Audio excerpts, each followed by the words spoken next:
Vamos a iniciar la clase, perdón. Em, por favor, ahorita de momento cierren sus audios.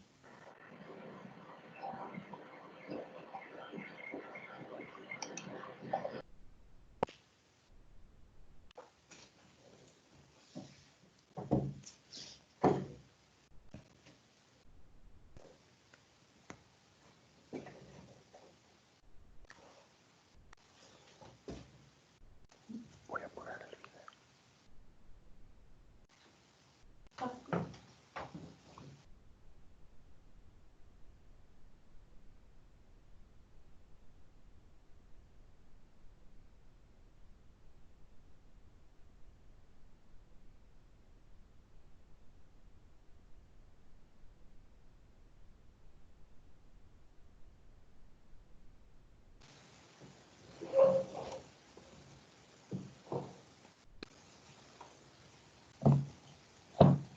Pues hay 10 personas en línea. Ok, bueno, pues con los que están, me parece que es un grupo grande de como de 28 aproximadamente. Espero que puedan, bueno, los que estén grabando, luego ya que tengan acceso a sus compañeros y que vean la sesión. Me presento rápidamente. Mi nombre es Said Alejandro Prat Sánchez. Soy licenciado en Derecho de la Universidad Autónoma de Aguascalientes.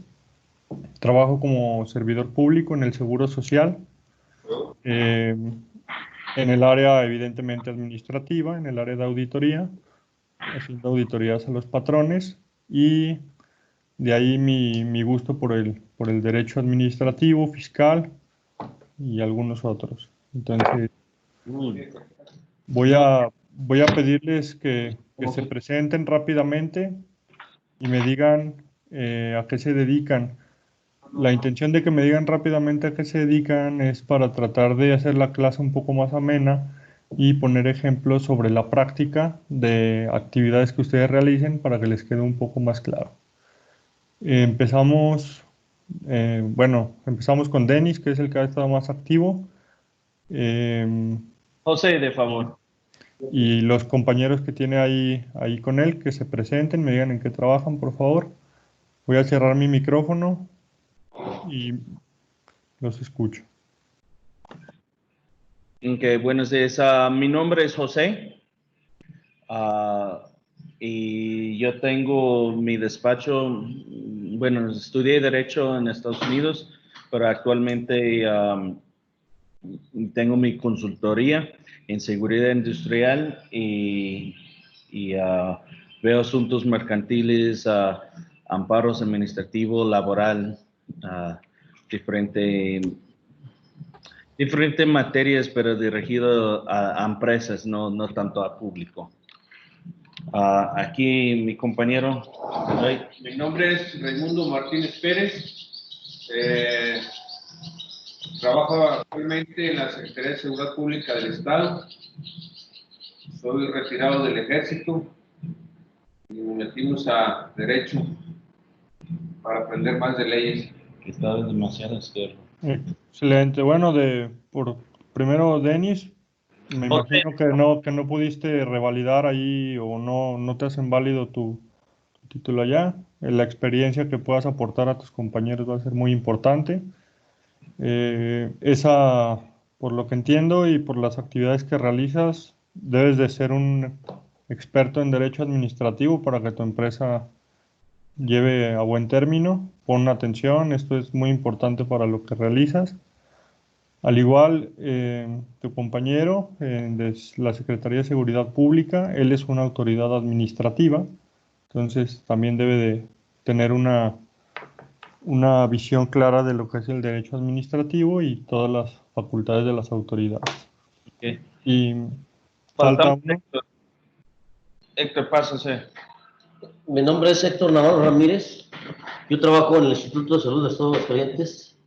En el Instituto de Servicios de Salud del Estado de Aguascalientes estoy lunes, miércoles y viernes por la noche en el Hospital de la Mujer y también trabajo en el Instituto de Salud del Estado de Aguascalientes por parte del Hospital Hidalgo. Soy el secretario de Actas y Acuerdos en el Sindicato del Hospital Hidalgo. Excelente, excelente, muy, muy interesante. Ahora vamos a poner unos ejemplos también. ¿Alguien más? Bueno, más bien que continúen, por favor.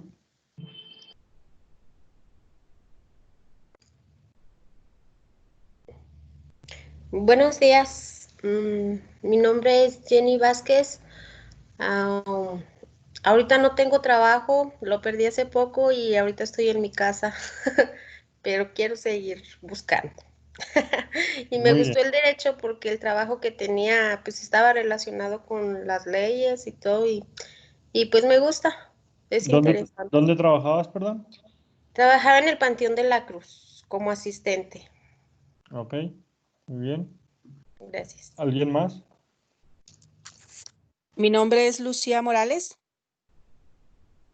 Yo trabajo en el Poder Judicial en el área de la sala administrativa. Y precisamente por eso estoy en Derecho. ¿Qué funciones realiza ahí? Estoy a cargo de una mesa. Estoy con la secretaria general de acuerdo. Con la licenciada Y Hilda. yo me encargo de los expedientes 1 y 2 con terminaciones 1 y 2, desde su radicación hasta que se va al archivo. Ah, qué buena onda, porque ahí tengo unos atoraditos para pedirle que me los saque rápido. Ok. ¿Está con la licenciada Hilda? Sí, exactamente. Ella es mi jefa directa. Ah, ok, ella fue mi maestra de Derecho Administrativo, precisamente. Sí, es muy buena ella. Sí, me cae muy bien y ahí me ayuda mucho con mis expedientes. Sí, claro, el día que se le ofrezca, nada más me dice y vemos, aunque no sea de mi mesa, pues vemos para que le den trámite rápido. Ok, perfecto. Agradezco el apoyo que luego es necesario. Bueno, ¿Alguien más? Ah, bueno, obviamente su experiencia aquí nos va a ayudar mucho. Eh, obviamente todo lo que ustedes ven es administrativo y sí. esperemos que nos aporte mucho esta clase. Muchas gracias, sí, claro que sí. Gracias. ¿Alguien más? Gracias.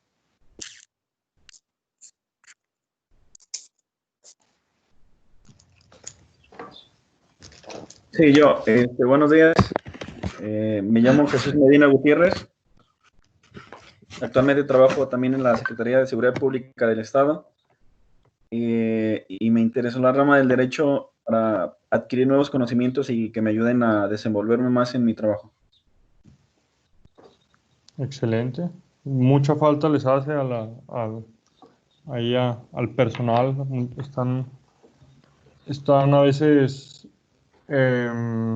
fuera de onda y no se han dado cuenta que son autoridad administrativa. Entonces esperemos que le ayude un poco esto. Sí, muchas gracias, profesor.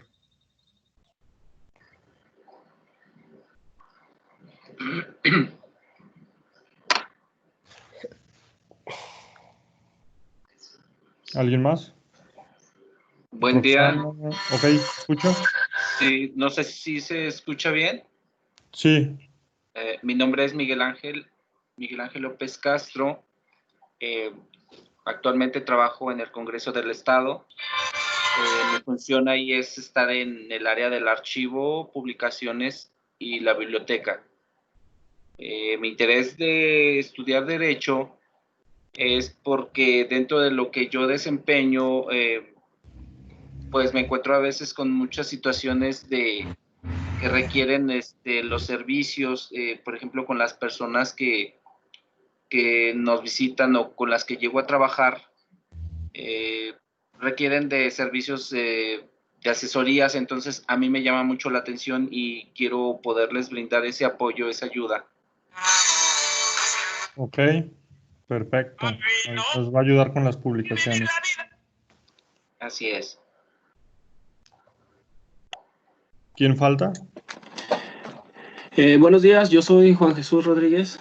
Y actualmente trabajo en una institución educativa, me encargo del mantenimiento general y pues estudié la carrera de Derecho porque tiene muchas ramas donde puede uno laborar y aparte pues es algo que básicamente te enseña a defenderte tú mismo y aparte pues, a tu familia y a todos tus clientes y pues es donde hay mucho trabajo, más que nada.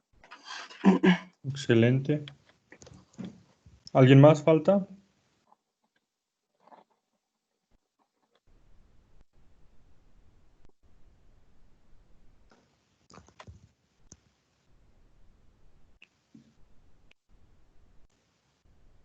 Ok, vamos a comenzar.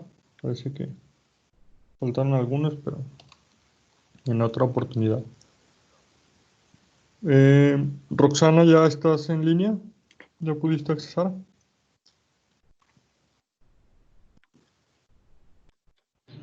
Pues se ve en línea, pero a ver si contesta. Sí, es que es una de las compañeras que estaba teniendo problemas con el acceso. Bueno, aquí me puso un WhatsApp que ya me escucha. Bueno, pues ya es ganancia.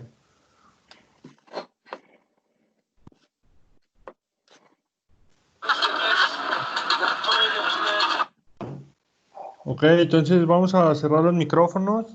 Les platico rápidamente mi clase. Yo soy un poco más práctico, no soy tan teórico. Lamentablemente, o bueno, las presentaciones vienen un poco cargadas de información para tratar de hacerlo que ustedes, yo les voy a compartir estas presentaciones. De esta forma ustedes van a tener la información resumida, el libro que les mandé, es muy, muy resumida. Si vienen cargadas de información, lo hago por la sesión en línea. Trato de ser muy práctico en mis clases, dar ejemplos de los que ustedes ocupan o están viviendo en su día. De esta forma, ustedes tienen una concepción de la materia de mejor manera. Evidentemente, prefiero las sesiones presenciales. Veo que son de tercer cuatrimestre, es decir, llevan un año aquí. A pesar de ello, hay muchos que ya tienen experiencia, ya sea en las dependencias donde trabajan anteriormente, como el caso del compañero Denis. Todo esto nos ayuda a ustedes como grupo, los va a hacer crecer. Es muy importante que todos le, le den la seriedad que se necesita. Digo, si llevan una clase a la semana, pues tratar de esa clase aprovecharla. Los que nos aventamos los sistemas escolarizados de 5 o 6 horas diarias, pues nos hubiera gustado hacerlo así. Entonces aprovechen la poca información de los docentes y traten de llevarse lo mejor de cada uno de ellos. Respecto a las tareas y eso, al final les voy a explicar. Y ahora sí vamos a pasar a la presentación. Pueden cerrar sus cámaras de video, no es necesario. Dudas y preguntas, abren su micrófono y la hacen con toda confianza.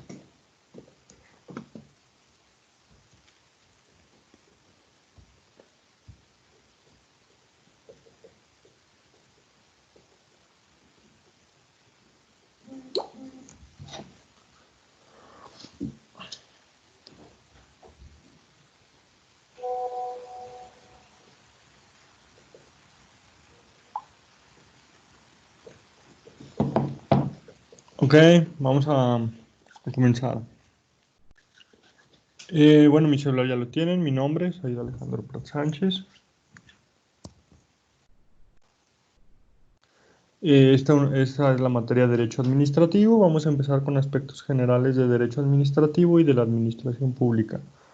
Antes de pasar al concepto, deben de entender algo.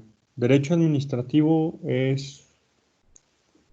principalmente es el Estado y el particular contra el Estado o el Estado contra el particular.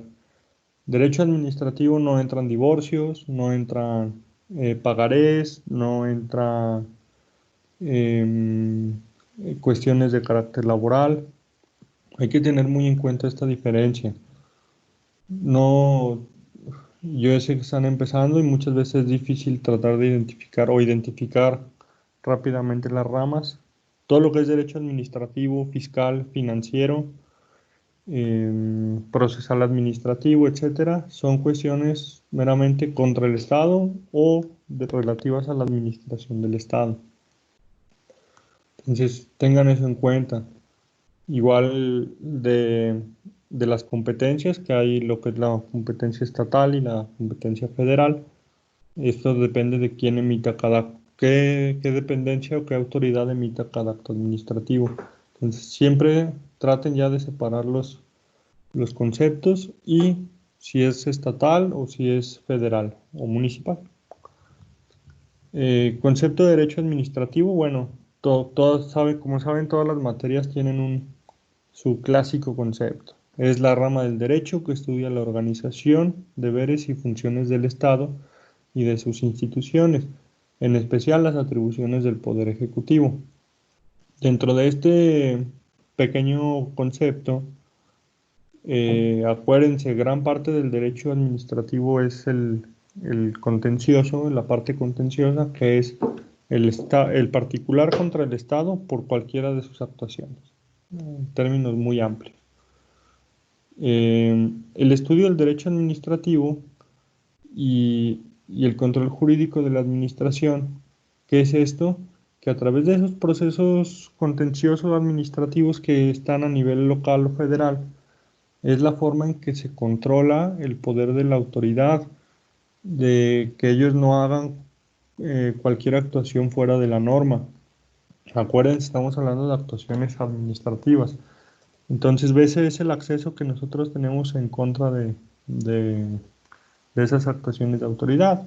Ejemplo de esas actuaciones de autoridad: una multa de tránsito, el cobro de un impuesto, el cobro de los servicios de agua potable, al menos en el estado de Aguascalientes.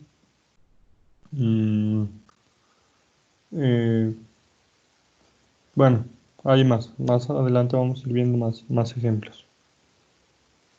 Entonces, esta va a ser la forma en que, a través de estos procesos contenciosos, que se van a resolver este tipo de cuestiones de carácter administrativo. Esa rama del derecho administrativo evidentemente está relacionada con otras ramas jurídicas y no jurídicas. En mi particular punto de vista, tenemos lo que es el derecho constitucional. De ahí del derecho constitucional surge el derecho administrativo, y como rama del derecho administrativo que va a regular todas las actuaciones de la autoridad, desde las internas como las que se exteriorizan al particular, a partir de ahí nace el derecho financiero, que es exclusivamente para la administración financiera del Estado. Aquí no entra lo relativo al derecho bancario, al derecho bancario, que también es un derivado hasta cierto punto del derecho administrativo. Derecho fiscal es una rama 100% administrativa. Ejemplo de esto, el Tribunal Federal de Justicia Administrativa, anteriormente se llamaba Tribunal Fiscal o Tribunal Federal de Justicia Fiscal y Administrativa. Hace como unos 5 años más o menos le quitan el nombre de Tribunal Fiscal. ¿Por qué o bajo qué supuesto? Bueno, que el derecho fiscal es un derivado del derecho administrativo. Entonces únicamente se llama Tribunal Federal de Justicia Administrativa. Al igual en el estado de Aguascalientes, donde trabaja su compañera, está la sala administrativa del estado de Aguascalientes, que antes era también electoral, ya le quitaron lo electoral, para dejarlo nada más administrativo, y únicamente resuelve todos los actos administrativos y cuestiones de derecho fiscal. ¿Por qué? Porque el fiscal es un derivado, no hay una sala fiscal en Aguascalientes, es una sala administrativa. Entonces debemos entender que todas estas son derivadas del derecho administrativo. Derecho a la seguridad social en materia fiscal, acuérdense, como les comenté, trabajo en el Seguro Social. El Seguro Social se divide en dos grandes áreas, que es la parte que actúa como un asegurador y la parte que actúa como una autoridad fiscal. Entonces estamos hablando del área de la rama fiscal o la rama administrativa del Seguro Social. Derecho aduanero, en una aduana, todo lo que aplica en una aduana son leyes fiscales, principalmente es el código fiscal lo que se aplica en materia de derecho aduanero. Derecho mercantil evidentemente está relacionado. Hay un sinnúmero de actos mercantiles, pero estos pueden repercutir en un sinnúmero de actos administrativos de la autoridad a la hora de regular esos actos de comercio, entre otras cuestiones. Derecho civil, acuérdense o tengan siempre en mente que el derecho civil en el 99% de los casos va a ser la legislación supletoria. Cuando una legislación de las anteriores no es clara, hay que remitirse a las reglas de derecho civil, que son las más amplias. Y bueno, entre otras, el derecho bursátil, derecho bancario, ahí hay muchas. Todo lo que tenga, o toda área donde el Estado participe con su potestad pública o de derecho, va a estar relacionado con el derecho administrativo. Por otro lado, bueno, siempre va a estar relacionado con otras disciplinas, no somos las leyes no se hacen solas, no se crea solo todo esto. Por ejemplo, en el caso de la sociología, la economía, está relacionado, sí, cuando el Estado hace su presupuesto de egresos o su ley de ingresos, hay estudios sociológicos, económicos, que un abogado o algún conocedor de la ley simplemente no podría hacer. Necesitamos estudios de sociología, de economía, hay inclusive de psicología, pero no personal, sino general, las ciencias políticas. Bueno, si todos nuestros legisladores estudiaran ciencias políticas, estaríamos del otro lado. No es parecida al derecho, sí involucra mucho la creación de las leyes, cuestiones de política económica, entre muchas otras, pero es una ciencia muy relacionada con el derecho administrativo. El penal, bueno, obviamente hay delitos tipificados en las legislaciones administrativas, en el Código Fiscal principalmente, constitucional, bueno, es la base de todos nuestras leyes, y tenemos el derecho internacional en general. Bueno, ahí vamos también a ver desde las aduanas para lo que pase al exterior, hay una relación con el derecho administrativo, siempre y cuando sea participación del Estado.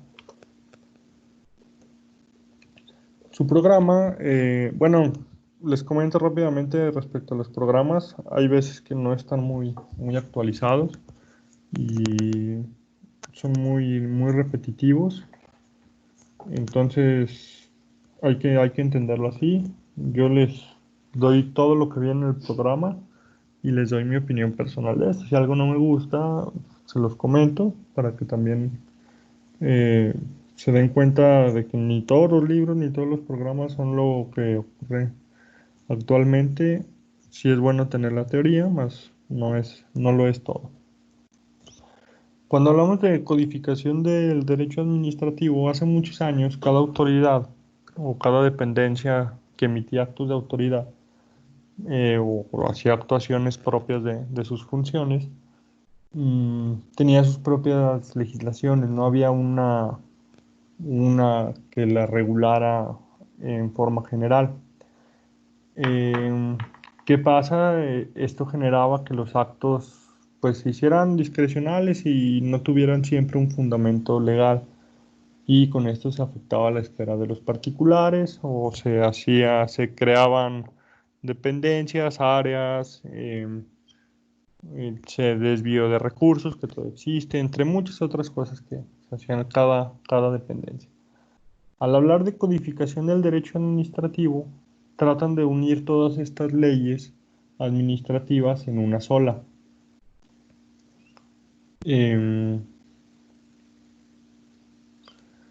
Al hacer esto, si alguien tiene una duda, con gusto puede abrir su micrófono.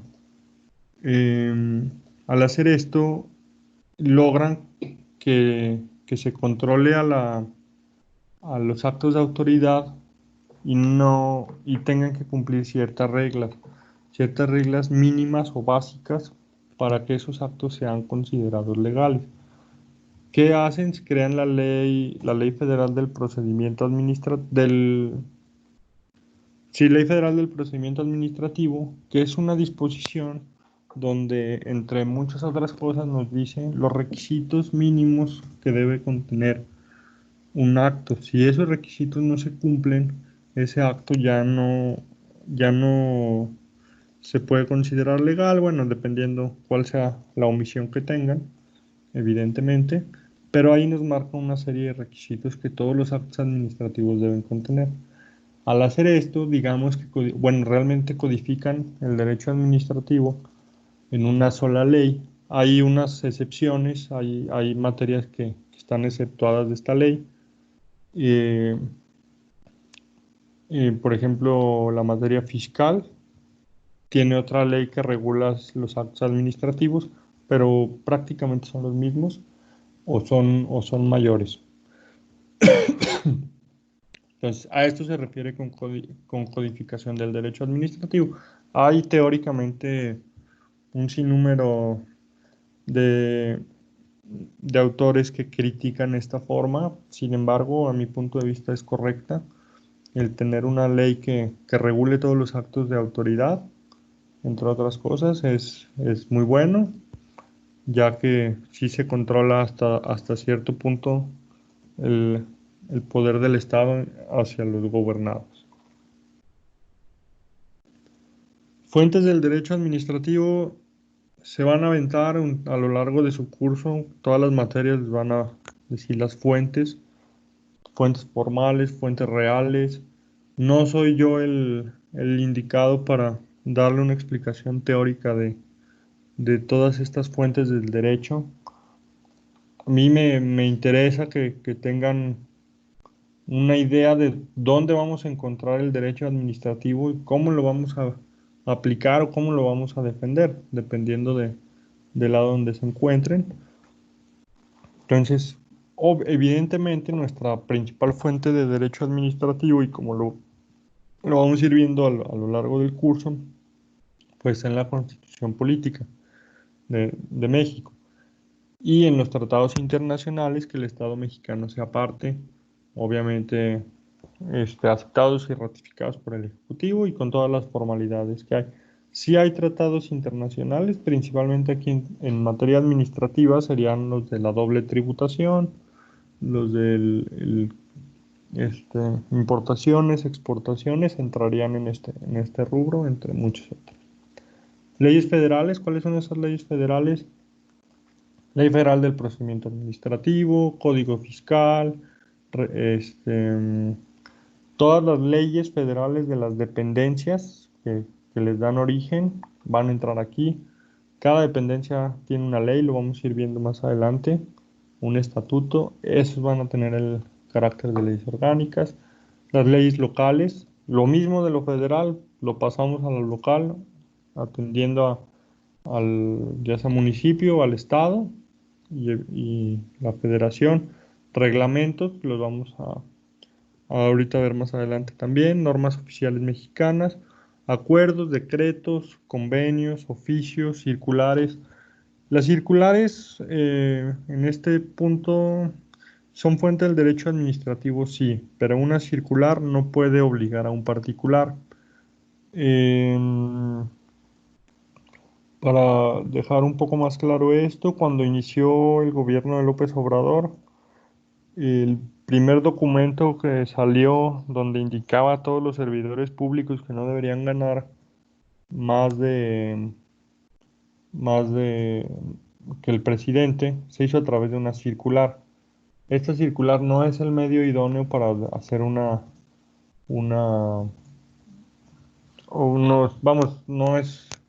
es la forma jurídicamente correcta para ordenar a los servidores públicos que ganen menos del presidente. A la postre se vino realizando oficios, decretos, acuerdos, hasta que lo llevaron al rango de una ley, pero a nivel federal, no a nivel municipal ni a nivel estatal. Jurisprudencia. ¿Qué pasa con la jurisprudencia? Tenemos un principio en derecho administrativo que es de aplicación estricta. Dice que el derecho administrativo, el derecho fiscal, no está sujeto a interpretación. Bueno, queda en un principio. A la hora de que nosotros leamos las jurisprudencias, que espero en una de estas sesiones enseñarles a buscar jurisprudencia para los que no saben, a través de aquí de un pequeño tutorial que hagamos en vivo.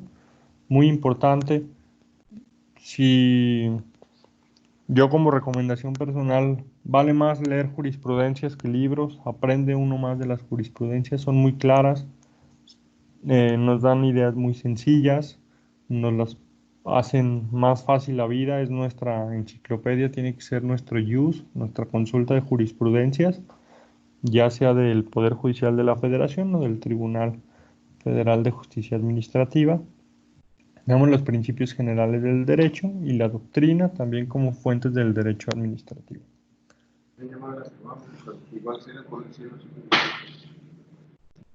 ¿Escucho a alguien? ¿Tienen alguna duda? No, sobre fuentes de derecho administrativo. No. ¿Alguna otra? Hablando de derecho, bueno, hablando de la Carta Magna, los principales artículos que se utilizan en el derecho administrativo sería el octavo, el 17, 14, 16, ¿no? No, más bien el 16. Sí. Bueno, si hablamos de, por ejemplo, del octavo en cuanto al derecho de petición, sí, bueno, Es el principal, ¿no? es uno muy, muy utilizado para echar a andar a la autoridad, digo, para generar un acto de autoridad y ahí ya sea combatirlo a través de un juicio de amparo o un juicio de nulidad, dependiendo del caso. El 14 y 16, bueno, sí, porque son los que nos dan, o de ahí tenemos el principio de legalidad, que es muy importante en materia administrativa, todo debe estar fundado y motivado. Sí, si bien esos son los que aplican hacia el exterior, o sea, para protegernos a nosotros, sí es correcto, el 17 también. Pero acuérdense, el derecho administrativo va también a todo lo que es la parte orgánica de la Constitución. Ahí tenemos gran parte de derecho administrativo, lo vamos a ir viendo más adelante. Muy bien.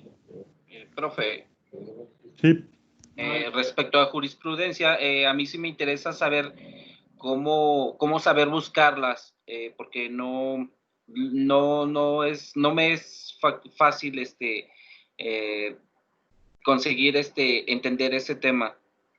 ok, bueno, si quieren y si están de acuerdo.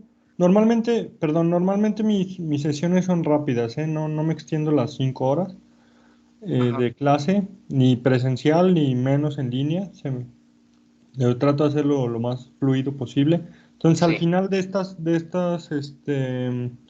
las 2 sesiones, aquí mismo lo hacemos rápido para que se den una idea. Y normalmente en las clases presenciales mi primer tarea es que me busquen jurisprudencias, copien y peguen.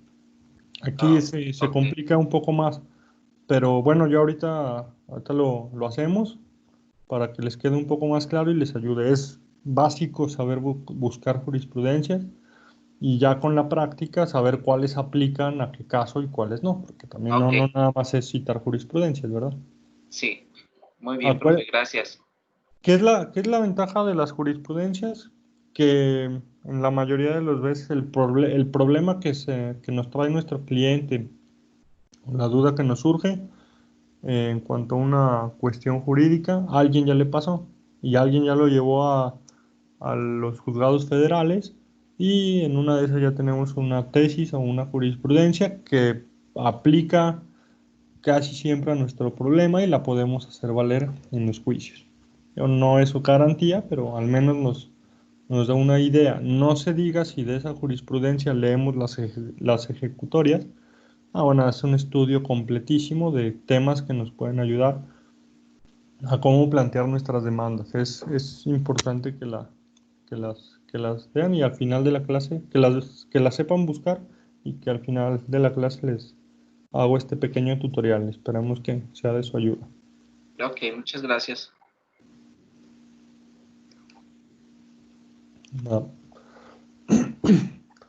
Tenemos la facultad reglamentaria del Ejecutivo. Bueno, Como ven, aquí hay otro artículo de la Constitución que establece qué es la facultad reglamentaria. El legislativo tiene la función de crear las leyes. Ejemplo, la ley de vialidad del Estado de Aguascalientes la crea el Ejecutivo de Aguascalientes. Pero ¿qué pasa? Muchas veces no es completa o faltan cuestiones de carácter más allá de lo que es la falta administrativa o las funciones de la autoridad. ¿Qué hace el Ejecutivo? Crea un reglamento. Si ustedes abren una ley, al principio de este dice, el presidente, el gobernador publica la ley, hace saber a los habitantes, no me acuerdo qué más, la ley que se crea en el Congreso de la Unión o en el Congreso local.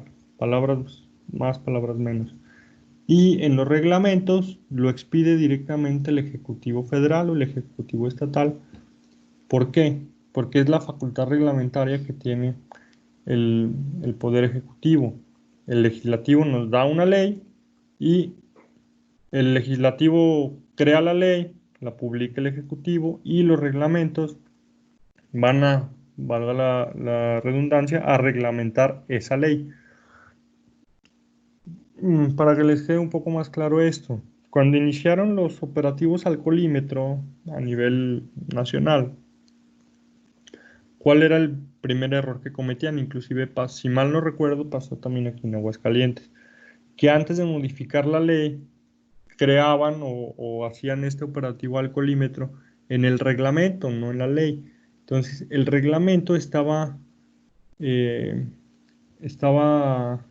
iba más allá de lo que la propia ley decía. Eso no se puede, es un principio de reserva de ley y es uno de los principios de derecho administrativo. El reglamento no puede ir más allá de la ley, siempre debe de estar apegado a la ley y regularlas todo lo que la misma ley dice. Entonces, dígame.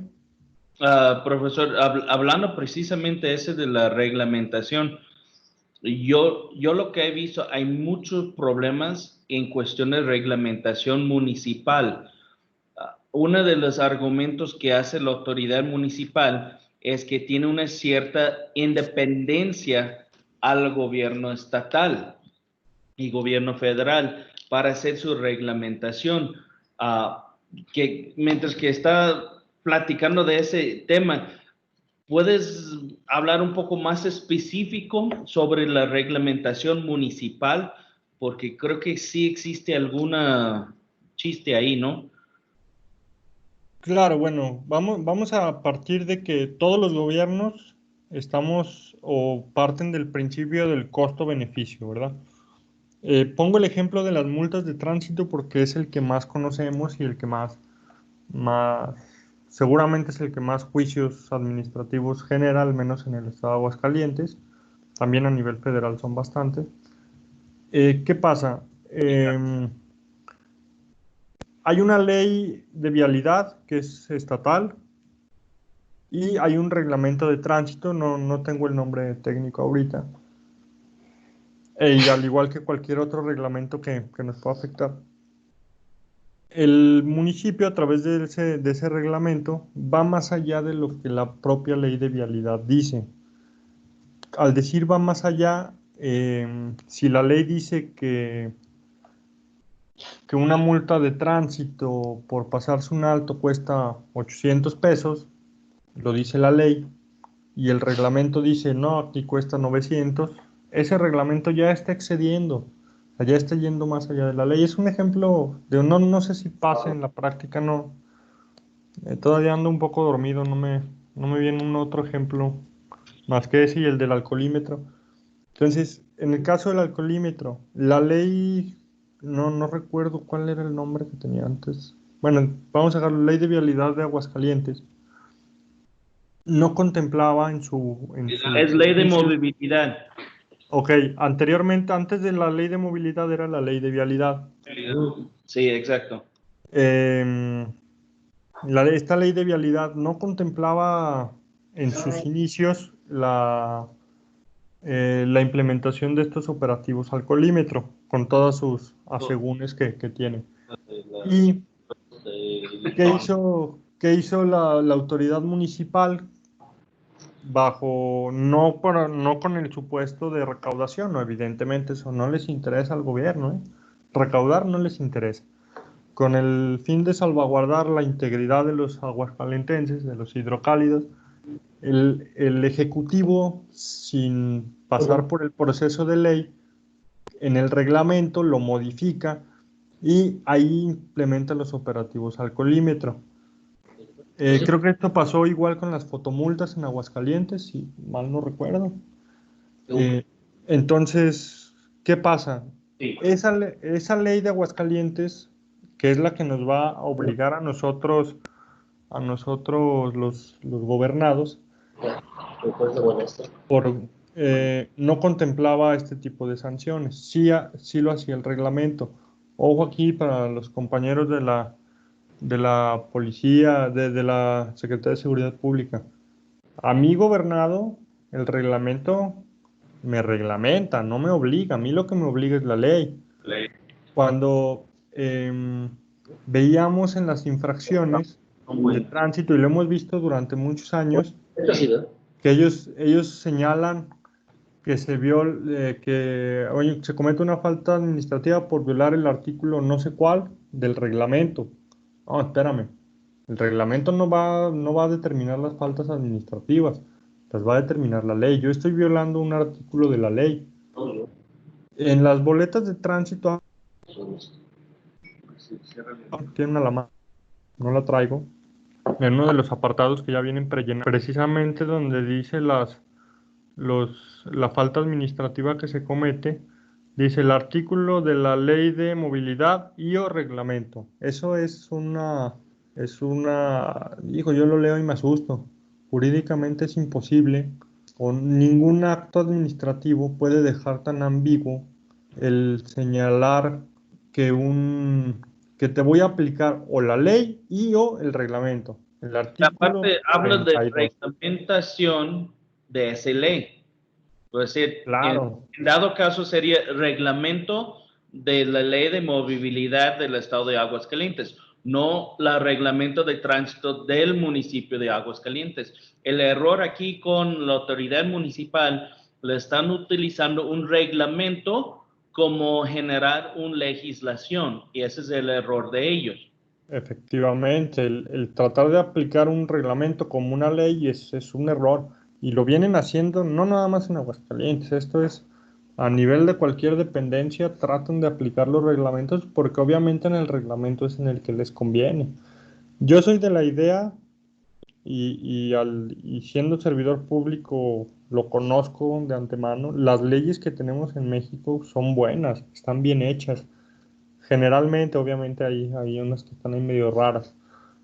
El problema somos las autoridades que no sabemos aplicar la ley. Aplicamos la ley como se nos da nuestra regalada gana, y eso pues genera afectaciones al particular. Nosotros como abogados, si nos interesa la materia administrativa y vamos a litigar, bueno, pues que la sigan aplicando como se les dé la gana, ¿verdad? Nos va a dar trabajo.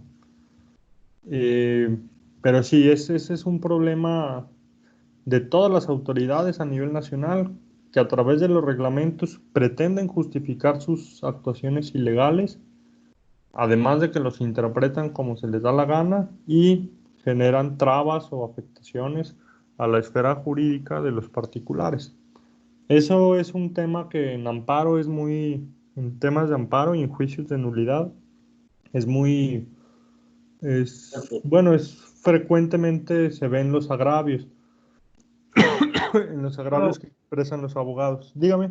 Yo pienso que todo eso se hace porque no ha habido alguna ley o algo que deje ya establecido un reglamento, una ley en este caso de movilidad, que esté ya permanente. Lo que pasa es que cuando cambian los tipos de gobierno, por los partidos políticos llega, como usted dice, llega por ejemplo, un secretario de Seguridad Pública nuevo y hace modificaciones, llega otro gobernador y hace otras, llega un presidente municipal y hace otras.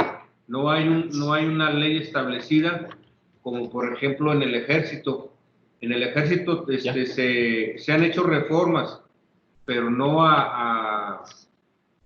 ¿cómo diré? No cambian tan drásticamente que cada quien pueda llegar a hacer lo que considera que es mejor, ¿no? Llega un secretario de Seguridad Pública, un secretario de la Defensa, y da disposiciones. Al terminar su mandato, pues ya queda sin efecto.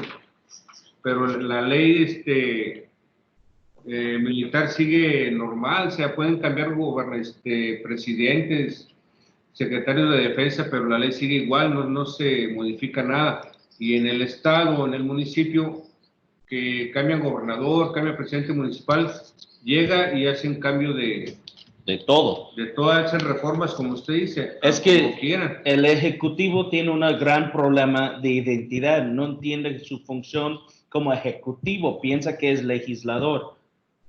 Efectivamente. Y todavía va más para allá, quiere ser juez también. Efectivamente. Esa es la problema. El Ejecutivo es para ejecutar lo que dice el Legislativo, pero los legisladores, perdóname Miguel, porque yo sé que hay buenos diputados ahí, pero la mayoría no hace nada, nada más espera promociones del Ejecutivo para hacer ley, y por eso yo creo que tienen la mala identidad, porque la Cámara Legislativa no exige al Ejecutivo de hacer su trabajo como corresponde. Exacto. Ok, bueno, en ese tenor, efectivamente.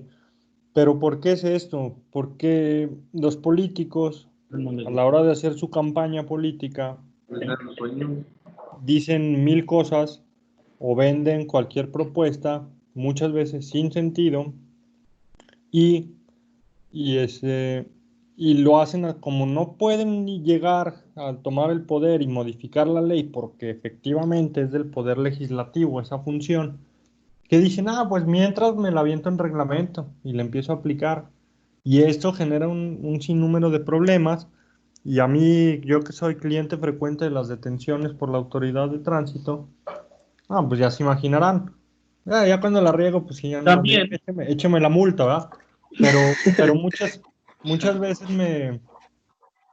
me han querido, bueno, con estas de las detenciones del alcoholímetro, pues, ¿qué hace uno? Uno sabe que está mal, que hay una cierta ilegalidad. Yo no me puedo poner a discutir porque todos me van a subir, ¿verdad? Entonces ya mejor digo, no, pues por la buena, aunque yo sepa que lo que me están haciendo es ilegal. Las detenciones en los retenes militares y de tránsito a nivel federal, por la Policía Federal, estatal, municipal, la que sea, esos retenes de revisión, hay mil tesis, unas que dicen que son legales y otras que dicen que son ilegales. Y partiendo del principio de presunción de inocencia y al no tener un señalamiento directo de que digan, fulanito de tal de ese carro rojo que va ahí es sospechoso de un robo, de alguna actividad ilícita, teóricamente y jurídicamente no te pueden detener. Pero ¿qué haces? No te puedes ir peleando con cada autoridad que te hace una detención de rutina o preventiva. Tú sabes que es inconstitucional, tú sabes que es ilegal esa detención. Pero bueno, si no tienes nada que ocultar, deja que te revisen, ¿no? Están haciendo su chamba. ¿Qué pasa? Pero déjame concluir esta idea y te escucho. Sí. ¿Qué pasa? A ellos reciben indicaciones. Pon un retén y para el que se te dé tu gana, que lo veas, que te vea feo. Va. Entonces ellos también están cumpliendo su chamba. Es parte de las funciones del Estado. Prevenir. Y ahí tratan de justificar esas actuaciones. Ustedes evidentemente están en su derecho de no permitirlo. Pero bueno, el que no quiere broncas como yo, a pesar de que sé que es ilegal, pues revísame, no hay bronca, ¿va? Obviamente, pues tomo todas mis precauciones jurídicas pertinentes para no incriminarme en algo que no hice, ¿verdad? Te escucho, Joe.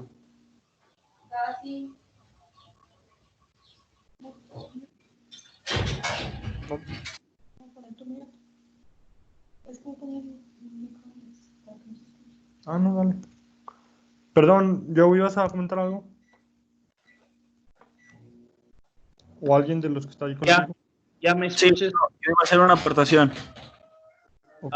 Ese es cuando decimos como sociedad jurídico que somos correctivos, no preventivos. Podemos corregir el error, pero no hay forma para prevenirlo. Como lo que está diciendo, el policía te detenga y pues en este momento nada más tienes que doblar las manos, haz lo que tienes que hacer y ahora voy con el abogado para demandar, para corregir el acta administrativo mal aplicada. ¿No hay otra forma de prevenir ese actos o simplemente tenemos que implementar la cultura de demanda de ser mal hechos para que se vaya corrigiéndolo? Yo como abogado te digo que eso de implementar la cultura de la demanda es la forma que tenemos pacífica de llegar a ese término. Como ciudadano, yo te digo, tú no te dejes, habla de emoción. Hablando en temas de policía, ejército, marina, ya sabes que el hacerla de emoción, si no traes un buen celular y un buen carro y no eres un youtuber, seguramente te van a dar tus cocolazos por andarte haciendo el valiente. Voy a poner rápidamente el ejemplo también de las casetas de cobro.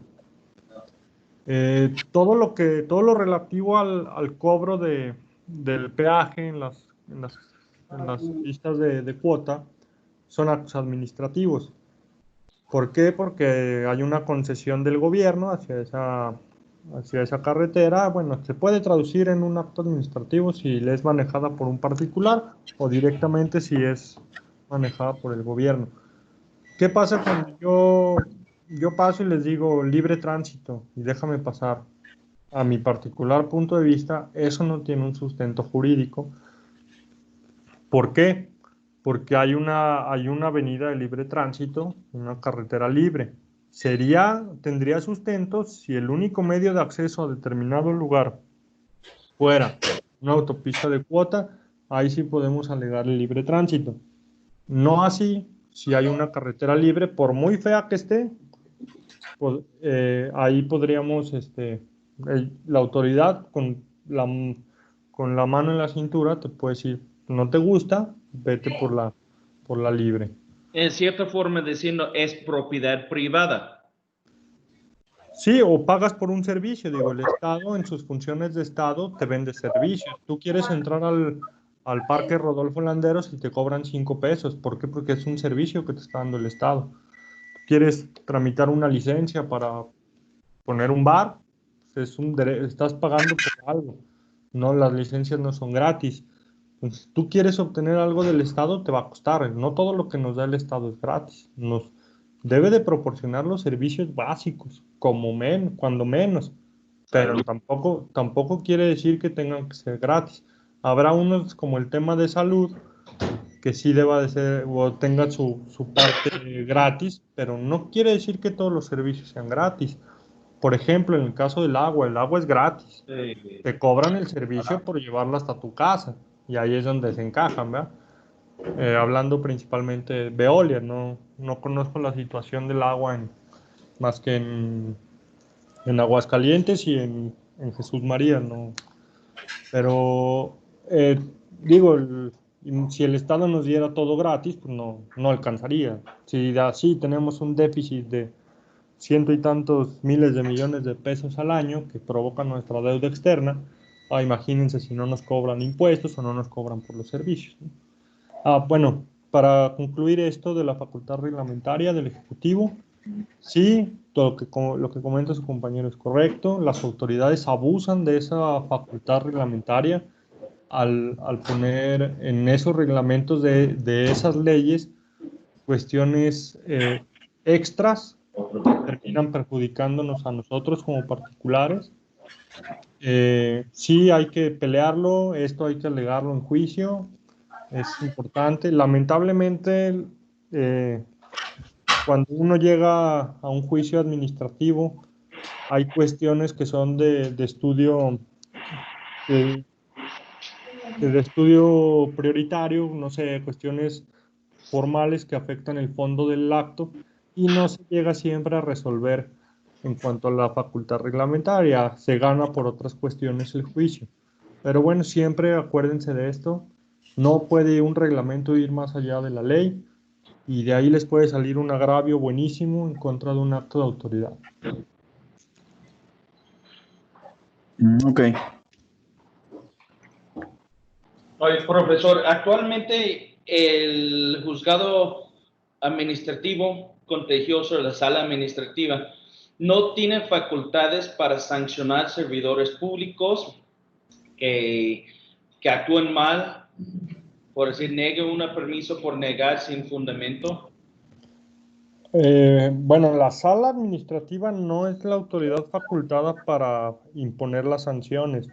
El órgano interno de control de la dependencia va a ser un proceso administrativo de responsabilidad de servidor público.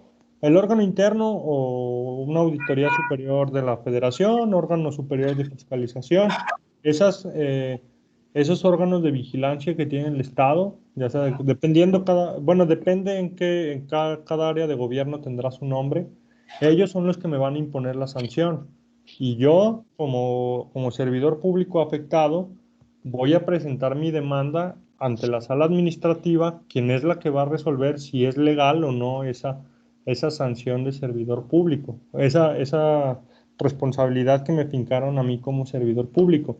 Ellos nada más, ellos son, digamos, son el juez, el magistrado, el juez en este tipo de cuestiones. Ellos no imponen, ellos resuelven si está conforme a la ley o no, si es legal o no, si se desvirtuó la presunción de legalidad o no. Entonces ahí es donde va a entrar la sala administrativa. Ay, perdón. ¿Sí respondí su duda? Profesor, yo también una duda. Sí, dígame. Por ejemplo, si dice que nosotros somos también dependemos administrativamente del derecho administrativo, la Secretaría de Seguridad, nosotros al hacer una detención, fundamentándonos ya o basándonos en lo de una actitud inusual y evasiva, pongo un ejemplo, va un vehículo y al ver la presencia se da la vuelta y se da la fuga.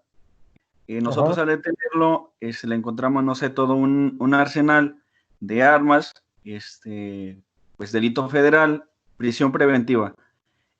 Nosotros, ¿cómo nos podría sancionar administrativamente por estar, me supongo que violamos su principio de presunción de inocencia, y cómo nos sancionaría administrativamente? Bueno, primero, una vez que ya se está ante la presencia de un delito, ya te pasas a regir por la materia penal. Antes de hablar de una sanción, si aquí va,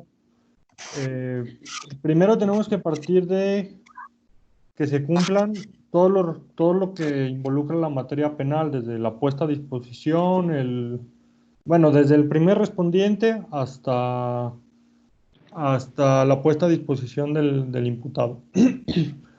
Que antes de hablar de la sanción, tú como servidor público administrativo que hace las funciones de policía y que tiene la facultad de hacer este tipo de detenciones, tú tienes que hacer en tu, se me fue el nombre, en tu informe, ¿cómo se llama?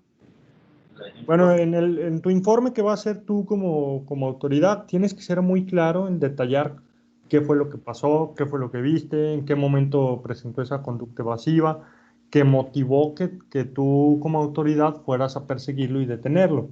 Ajá. Es frecuente tanto en juicios administrativos, en juicios del índole penal y en los amparos. Ahí es donde empieza a flaquear todo lo que hace la autoridad, desde el informe que hacen la primera autoridad o el que hace la detención.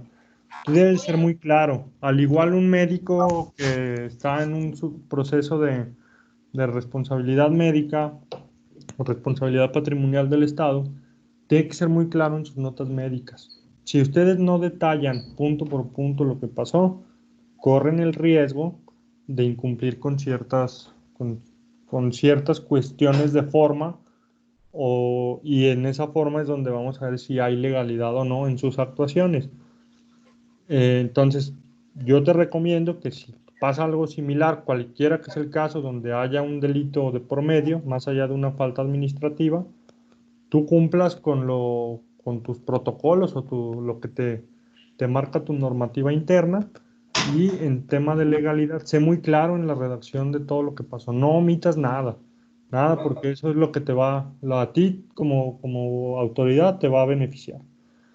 Pasando a las sanciones, ¿cómo te va a hacer una responsabilidad de servidor público? Si en toda esa actuación, en todo ese proceso de detención, tú hiciste algo que va en contra de la ley o de los procedimientos internos, de tus reglamentos, tus códigos, tienen no recuerdo los nombres técnicos, un documento ahí que les dan. Si tú incumples eso, tu superior jerárquico puede iniciarte un proceso de responsabilidad administrativa, pero él no te va a sancionar. Él tiene que dar vista a tus asuntos internos, a tu órgano interno de control, o según el nombre que tenga cada dependencia, y ellos van a realizar digamos, un mini juicio dentro de la dependencia, donde te tienen que dar tu derecho de audiencia para que tú expongas tus motivos, y tienen que valorar la situación. ¿Qué va a pasar en el caso de ustedes? Si hay una responsabilidad patrimonial, seguramente va a haber una sanción que les quitan el nombramiento, que se convierte en un acto administrativo, y tendrás que pelearlo en juicio administrativo, no laboral. Se me ocurre, ¿no? Como ejemplo. El honor y justicia. No tengo el nombre correcto. Sí, es Consejo de Honor y Justicia, lo que se lleva dentro de... Es diferente para policías que para servidores públicos en común. Sí, cada dependencia tiene su nombre. Por ejemplo, acá con nosotros es el órgano interno de controles, hay una oficina de investigaciones laborales que es la que puede en determinado momento generar una sanción. El servicio público, ¿cómo se llama? El SPF, algo así, Función Público de Federal. De la Secretaría de la Función Pública, de ahí dependen todos los órganos internos de control. Sí. A nivel estatal, no tengo el nombre, normalmente son órganos internos de control. Oye, profesor, tomando lo que cabe decir Jesús Guadalupe, él habla sobre una detención y encontrando un acto delictivo. Obviamente sí. Ese sí va sobre el Código Nacional de Procedimientos Penales, pero vamos a suponer que no encuentra nada, no hay nada, todo está limpio. O en el otro caso que en un municipio un policía estatal te detenga por una falta administrativa municipal. Ahí sí procede un recurso administrativo. Sí hay recursos administrativos en cuanto a las detenciones, las multas. Esto ya sale un poco de la materia, se los explico rápidamente. ¿Qué es un recurso administrativo? Desde ir yo con el juez calificador a que me reduzca una multa, una detención. Échame la mano, juez, verbalmente. Yo no me pasé el alto, o yo no estaba haciendo pipí en la calle, o lo que sea. Y la multa es de 800 y me hacen el 80%, ahí yo ciudadano ya estoy presentando un recurso administrativo. No crean que el juez calificador actúa por buena gente. Hay un proceso dentro de las leyes, dentro de los recursos administrativos, dependiendo de cuál sea el caso, que contempla ese recurso de reconsideración, me parece que se llama. Además hay un recurso creo que se llama reclamación. Cada ley le cambia el nombre a los recursos. Recurso de revisión. De revisión, hay de reclamación, de inconformidad, hay muchos nombres. Bueno, yo puedo presentar mi recurso por escrito, siendo sinceros, o al menos en esta materia de seguridad pública, es preferible irse directo al juicio de nulidad. ¿Por qué? Porque es más rápido, ¿no? O sea, en el recurso le vamos a perder 3, 4, 5 meses en lo que nos resuelven, Y nada más mejor le estás dando armas a ellos. Sí, digo, siendo sinceros, bueno, yo nunca he visto un juicio de que esté bien contestado por la autoridad. Normalmente contestan todo de formato y como Negativo. salga. Bueno, me han tocado de varios, pero... Entonces, este tipo de recursos, al menos en cuanto a seguridad pública en Aguascalientes, yo no lo recomiendo. Si estamos hablando de un tema del SAT, del Seguro Social, a nivel federal, de un crédito de igual de la Secretaría de Finanzas del Estado de Aguascalientes, sí es conveniente presentar recursos para dar todo el trámite completo eh, para ir estructurando nuestro juicio de nulidad. En Igual en instancias materia, que perdón, en algunos trámites piden que vas por el recurso primero antes de la nulidad, ¿no? sí, hay que recordar que son optativos los recursos, tanto a nivel federal como a nivel local. No hay una obligación jurídica de presentar el recurso. A pesar de que sí establezca la ley, hay criterios que ya nos indican que es optativo el irse directo al recurso o al juicio de nulidad. Pero hay que analizar cada caso. Hay veces que es conveniente presentar un recurso a manera de generar un acto de autoridad que podemos pelear con más elementos ya en el juicio de nulidad.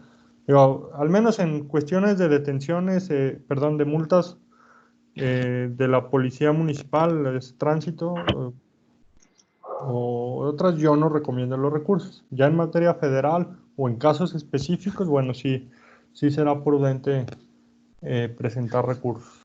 Hay que cambiar esa ley que dice que tienen 4 meses para contestar un acta, un solicitud administrativo. Por eso se tarda tanto. ¿Cuánto consideras tú prudente? Hoy en día, con tanta tecnología que existe, yo creo que no debe de tardar más de un mes para contestar. Ah, caray. No, si nos pones a trabajar mucho. No, yo siento que los 4 meses son excesivos. Yo en mi trabajo hago respuestas a derechos de petición y a consultas fiscales que nos presentan los patrones. Nuestro término no está en los 4 meses, pero más o menos son 45 días hábiles, casi nos da los 4 meses. Ese es un Este es término un fiscal. mes y medio, ¿no? 45 pero días hábiles, no, se va más, como 2 meses y cachito. 2 meses y medio casi. yo creo que Casi los 3 meses, perdón. depende de la materia, porque, Claro, por decir, si yo solicito un permiso ante el municipio para una licencia de funcionamiento y me la niegan, pero se tardó un mes o 4 meses para contestarme, estamos ya en abril. En mayo meto el juicio administrativo, así que tarda otros 4 meses, ya estamos en octubre. Y después los recursos se pueden tardar un año para resolver un trámite que nada más tiene validez de un año. ok, bueno, acuérdate que pasados los 4 meses tú puedes demandar la negativa ficta por el silencio de la autoridad.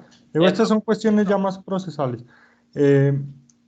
Sí, cuando hablamos ahorita de la codificación administrativa, el hecho de señalar un término genérico para todas las actuaciones administrativas, bueno, se hace pensando en que hay de todo tipo de solicitudes que se le hacen a la autoridad. Sí, a mí los 4 meses se me hace un poco excesivo. No estoy de acuerdo con lo de un mes, pero podríamos ir una media, ¿no? 2 meses y medio, 3 meses. Bajar el plazo sí sería una de gran ayuda. Digo, hay cuestiones, a mí me ha tocado hacer respuestas de un solo escrito donde me ha aventado hasta un mes de estudio prácticamente de 6 horas diarias para poder dar una respuesta que esté fundada y motivada principalmente. Hay unas solicitudes que son muy sencillas que se contestan de machote, en 1 o 2 horas tienen la respuesta, pero como eres flojo y estás en México, pues te avientas tus 4 mesecitos, ¿verdad? Así no las gastamos, digo, es una realidad. Difícilmente va a poder una o se va a descodificar el derecho administrativo para darle un plazo a cada dependencia. ¿De qué parte esto? Pues de las ganas de los funcionarios públicos de responder rápido. Y entre más difícil sea la pregunta, la cuestión, más se van a tardar. Debe ser algo sobre la marcha, ¿no? De, oye, te queremos dar contestación, recibimos tu acta administrativa, pero por la dificultad que es, tengo un prórroga de 2 meses para ese trámite. Bueno, esa es otra que le avientan ahí las prórrogas. Pero acuérdate que para tu negativa ficta son los 4 meses. 4 meses. Los 4 meses para que puedas tú ya irte por la negativa ficta. No ubico un caso donde se pide una prórroga para dar contestación en un escrito libre, en un derecho de petición, no lo ubico. Seguramente existe por ahí, no lo tengo en mente. Pero yo pasados los 4 meses, no me contestan, al día siguiente ya tienen la negativa ficta presentada. Exacto. ¿Alguien más? ¿Te escucho, Lucía? Sí, por ejemplo, bueno, en mi caso, la autoridad es la que solicita prórroga cuando está en ejecución de sentencia. Es cuando solicita que se le den 10 días. Hubo un tiempo que se le estaba dando 20 días a Veolia, pero como estuvo incumpliendo, nuevamente se regresó a los 10 días. Entonces, todo depende del tipo de juicio, porque a veces se van al amparo indirecto y también el juicio se alarga. O sea, no es tanto que ciertos juicios tengan que tener cierto tiempo para que se terminen, sino depende del tipo de juicio, del trámite que se le dé también del abogado. Claro, bueno, aquí estábamos hablando de las cuestiones previas al juicio. Aquí ya lo que tú nos planteas es ya cuando se resuelve el juicio ahí por la sala. Aquí estamos hablando, digamos, antes de presentar la demanda. Todavía estamos en el pleito previo con la autoridad, en el que tú fuiste, que dime, que yo fui, digamos, antes de presentar la demanda de nulidad, la negativa ficta.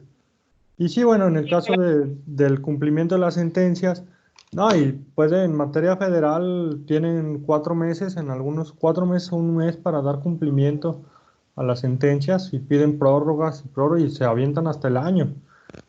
Y ahí se entiende, ¿no? Muchas veces esto pasa cuando se trata de cuando hay una devolución de alguna cantidad de dinero. No es fácil para la autoridad, digo, lo sé porque me ha tocado vivirlo, que nos condenan a veces a devoluciones de mucho dinero. Es un brete de bajar el recurso, ¿eh? Los que no han estado de ese lado, sufrimos porque no, al menos en materia federal, no es que tengamos ahí la cuenta y darle la transferencia. No se imaginan la pachanga que es que de México nos manden el recurso para pagar una sentencia. Entonces, casi que hasta que llegue el apercibimiento de multa al funcionario público, cuando ya pagan, al menos en materia federal.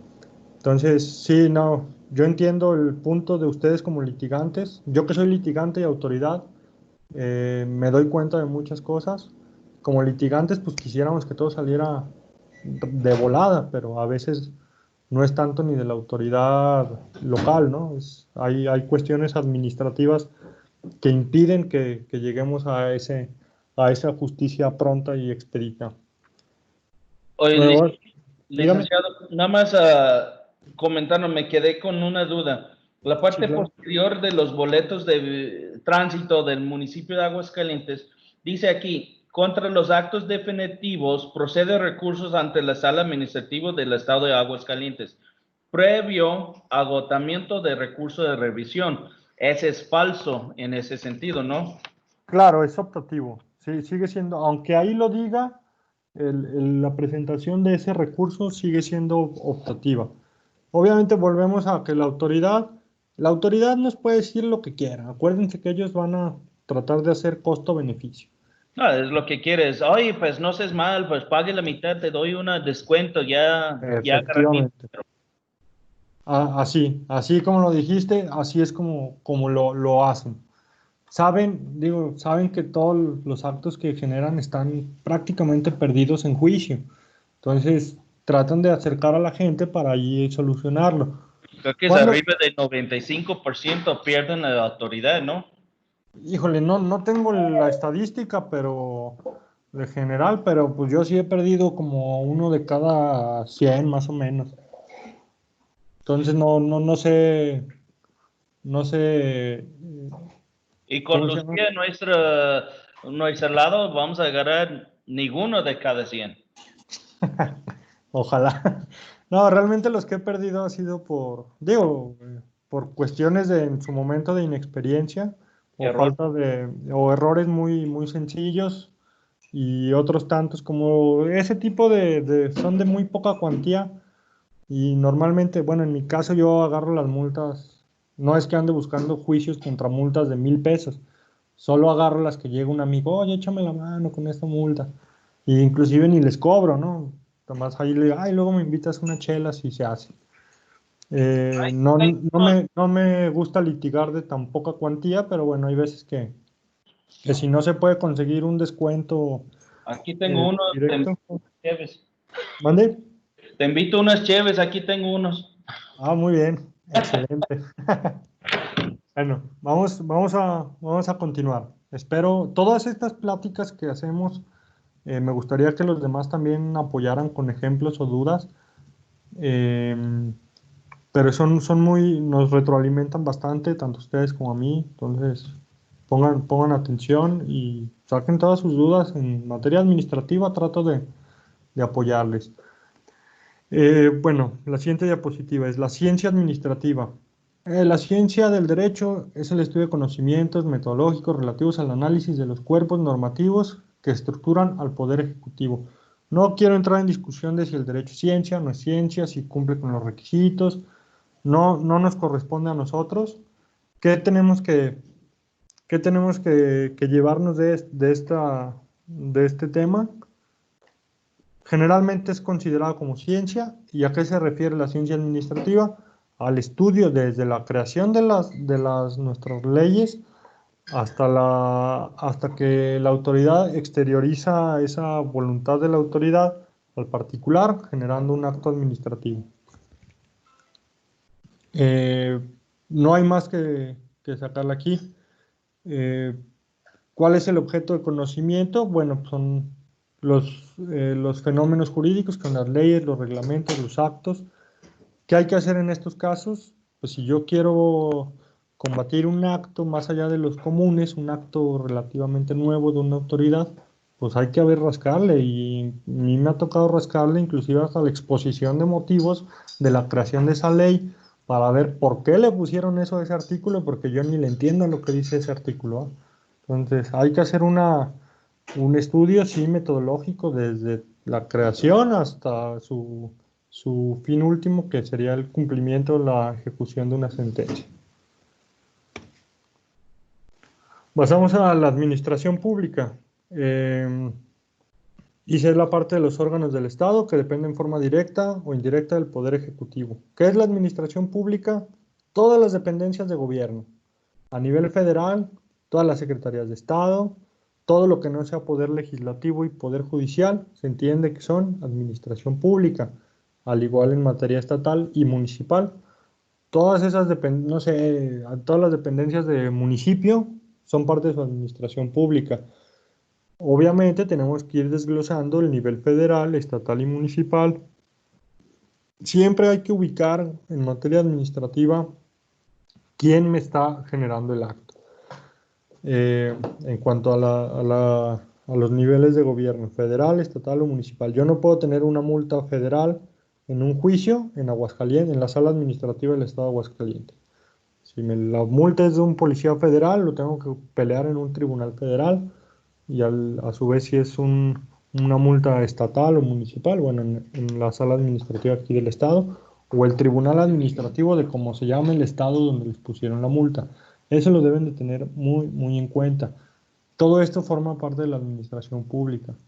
Acuérdense, el Poder Ejecutivo es el que va a ejecutar las leyes, es el que nos va a decir que en dónde la regamos, qué hicimos mal, nos va a poner la multa, nos va a negar un permiso, etcétera. Hay 1000 cuestiones aquí. Nos va a decir que no tales esos árboles o que si los tales.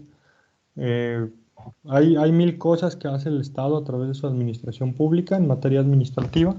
Entonces hay que identificarlo muy bien. Entonces, todo, administración pública, todas las dependencias de gobierno.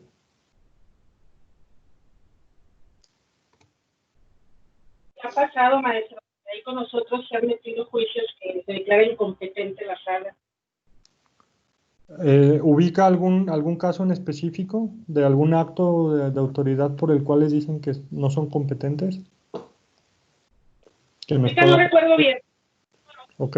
Fue el Instituto de Educación de Aguascalientes. Me parece que es uno de los asuntos donde se declaró incompetente la sala porque creo que el acto venía de una multa administrativa, pero federal. No recuerdo bien ahorita el asunto, pero creo que fue ese, uno de los que yo me acuerdo. Supongamos que así sea el caso. No sé, al Instituto de Educación de Aguascalientes llega la Profepa y les pone una multa porque podaron 3 árboles o tenían ahí escombros o cualquier cosa. Y es facultad de la Profepa revisar esas cuestiones. ¿Qué pasa? Los abogados del Instituto de Educación del Estado de Aguascalientes presentan una demanda de nulidad en la sala administrativa del Estado de Aguascalientes. La sala es incompetente porque el acto es de una autoridad federal, así de sencillo. Entonces ahí en ese caso sería un error de los abogados. ¿Alguien más iba a participar?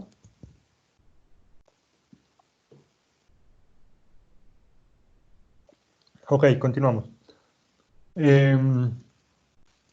Dice, bueno, aquí voy a leer una definición. Dice, los diversos centros o unidades funcionales en que se divide la organización administrativa de cada ente público y a cada uno de los cuales se adscribe como titular una determinada persona física o pluralidad de personas físicas a fin de actuar las correspondientes funciones y atribuciones jurídicas. Esos son los órganos de la administración pública. En el SAT tenemos un gerente local de recaudación. Esa es la persona física a que se le da la titularidad de esa dependencia y tiene que cumplir ciertas funciones. Delegados estatales de cualquier delegados federales del Infonavit, del IMSS, de la Zagarpa, de todas las dependencias de gobierno van a tener un delegado o un titular del órgano administrativo, que es con el nombre que les da el nuevo gobierno. Entonces, ¿cómo los vamos a identificar? Pues todas esas dependencias que hemos escuchado, la Secretaría de Energía, todos van a ser nuestros órganos de la administración pública. ¿Qué van a hacer ellos? Bueno, pues cumplir con las funciones que la propia ley les señala. Lo vamos a ir viendo a detalle más adelante. Estos órganos administrativos van a tener su elemento objetivo, que van a ser esas funciones y atribuciones que van a cumplir. ¿Qué es esto? Pues para lo que fueron creados, ¿no? ¿Qué van a hacer?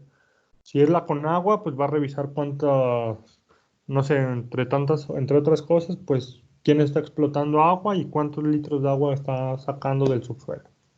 Entonces, está en sus funciones, bueno, eso es lo que van a hacer.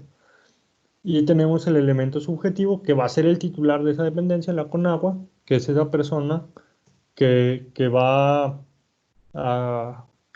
a tener que, digamos, que firmar, ¿verdad? Que generar los actos, porque él es el facultado por la propia ley para hacerlo, para representar esa dependencia.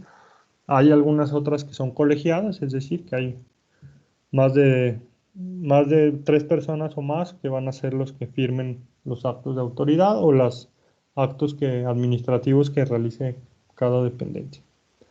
Entre esos, ¿dónde cabe ya la nueva, ¿cómo se llama? La de secretaría o órgano de corrupción? Ya, bueno, hay transparencia, pero hay otro que es como la Dirección contra Corrupción del Estado. ¿Cómo se llama? Sí, ya sé cuál es, no tengo el nombre. ¿De qué hablo, verdad?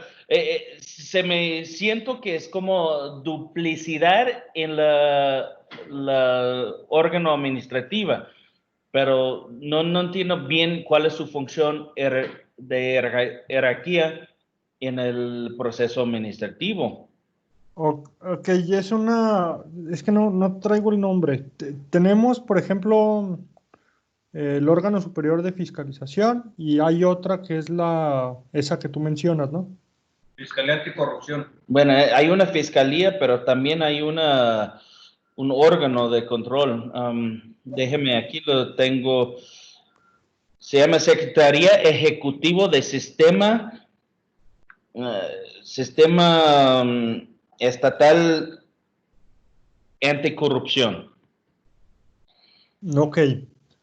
No lo ubico. Ahorita te voy a encargar la tarea de que busques la ley orgánica. Ahorita, parte de esta materia te voy a ir explicando eso, no me quiero adelantar. Es Ahorita conforme a la ley de Sistema Estatal Anticorrupción. Ok, en esa ley, ahí va a decir en alguno de los primeros artículos que se crea el organismo público tal, que va a ser esa fiscalía, y ahí nos va a decir cómo se crea. No lo tengo a la mano, digo, no lo ubico así, pero es parte de lo que vamos a ver en estas unidades, es precisamente cómo se crean estos organismos y por qué se crean. Cuando lleguemos a ese punto, ¿te parece bien si lo platicamos? Mientras, ahorita en el receso que tengamos, lo busco yo rápido a ver si lo encuentro.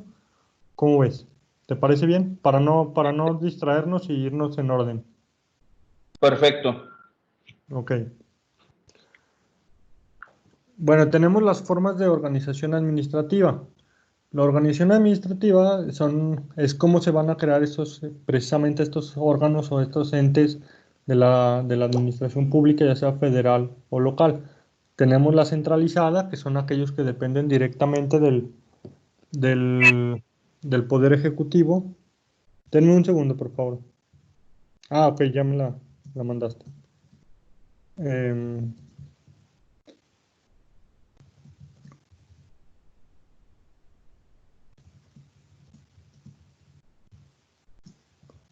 Ok.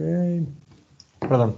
Entonces tenemos que esas formas de organización es la centralizada, que son los que dependen directamente del Poder Ejecutivo, desconcentradas, que son subordinados jerárquicamente a las dependencias, tienen facultades específicas en determinada materia, pero ¿cuál es la diferencia de estas con las anteriores? Que estas no tienen responsabilidad jurídica ni patrimonio propio. Una centralizada va a tener su personalidad jurídica y su patrimonio propio. Tenemos también las otras que son las paraestatales, y esas son... no quiero que se confundan en el término paraestatal. Las leyes, pues un organismo público centralizado o Eso es como descentralizado. Comisión Federal de Electricidad, ¿no? Es como la Comisión Federal de Electricidad, ¿no? O Ajá. Seguros Sociales O para estatal, ¿no? No, Pemex. Pemex también. También sí, tengan en cuenta esto que les voy a decir. Hay organismos públicos descentralizados que son considerados también como paraestatales. No quiere decir que un organismo público no pueda ser considerado como una paraestatal. ¿Dónde pasa esto? Por ejemplo, en el Seguro Social. Las funciones que hace de salud se considera como una paraestatal. ¿Por qué? Porque es un seguro. Es como si GNP brindara ese servicio, pero lo hace a través del Estado, ¿no? Entonces, hay partes que podemos encontrarlos en un catálogo de paraestatal y en un catálogo de organismos públicos descentralizados. No se excluye uno del otro. Depende de la actividad, ¿no? Sí, depende de muchas cosas y la verdad son cuestiones que, lejos de llevarnos a un conocimiento muy amplio, realmente nos van a confundir. Y ahí les va por qué. Aquí vemos, regresé a la presentación, tenemos centralizada, desconcentrada y paraestatal. Y en el segundo párrafo de esta presentación nos dice que en el artículo 90 de la Constitución Política del Estado de México, nada más contempla como formas de administración la centralizada, y la paraestatal. Perdón que le mueva tan rápido. Nos dice que las centralizadas son todas las dependencias de la Administración Pública Federal, los departamentos administrativos, Consejería Jurídica del Ejecutivo Federal, todas las secretarías de Estado que hay son una organización centralizada. Y bueno, las paraestatales, que comprenden los organismos descentralizados. Fíjense cómo tenemos primero que hay una forma de administración centralizada, todas las secretarías, y en la paraestatal nos comprende a los organismos descentralizados, es decir, las delegaciones que hay de cada dependencia en todos los estados, ya lo empieza la misma ley a contemplar como una paraestatal. Tenemos las empresas de participación estatal mayoritaria, incluyendo las sociedades nacionales de crédito, de seguros, instituciones nacionales de fianza y las organizaciones auxiliares nacionales de crédito. Vamos a ir viendo más adelante para que quede más claro. Pero ¿qué pasa? La Constitución nos dice, tienes forma de gobierno centralizada, forma de administración centralizada y paraestatal. Pero también tenemos organismos públicos desconcentrados, como por ejemplo el SAT, digamos el más importante. Entonces, sí, la Constitución nos dice algo, pero hay diferentes formas de organización más allá de las que nos dice la Constitución. ¿Que son ilegales? No, no son ilegales. Simplemente la denominación que se les da pues no va a afectar su legalidad o su creación, no porque el Servicio de Administración Tributaria SAT sea un organismo desconcentrado y la Constitución nos diga que no hay organismos desconcentrados, ¿quiere decir que todas sus actividades son ilegales? No, por supuesto que no. Entonces, ¿hay diferentes formas de administración más allá de las que dice la Constitución? Sí. Entonces tenemos la centralizada, centralizado todas las dependencias, descentralizado todas las delegaciones que se mueven al interior de la República, y concentrado, pues hay organismos concentrados como el SAT, que también tiene sus delegaciones a nivel estatal. En cada estado hay ¿cómo se llama? Bueno, sus oficinas en cada uno de los estados. Entonces ahí es un órgano, está desconcentrado de la, digamos, de la Ciudad de México. Entonces tenemos esas formas de organización. Vamos a ir viendo más específicamente cada una de ellas. Por ejemplo, aquí tenemos la administración pública centralizada. Repito, son todas las secretarías de gobierno, y esta administración pública está dividida por actividades. ¿Cuáles son todas las actividades? Bueno, cada una de esas dependencias está enfocada a cierta actividad. La Secretaría de Energía no va a haber cuestiones de carácter agrario, por ejemplo, ni la Secretaría de Relaciones Exteriores va a haber cuestiones de impuestos federales. No, son cosas diferentes, por eso cada secretaría tiene su función. Hay unas que están creadas para no sé qué cosa, sí, efectivamente, y hay unas que tienen tareas muy específicas. Todas estas dependen directamente del... Perdón, ahí me adelanté de la presentación. Todas estas dependen directamente del Poder Ejecutivo, ya sea federal, estatal o municipal, según sea el caso.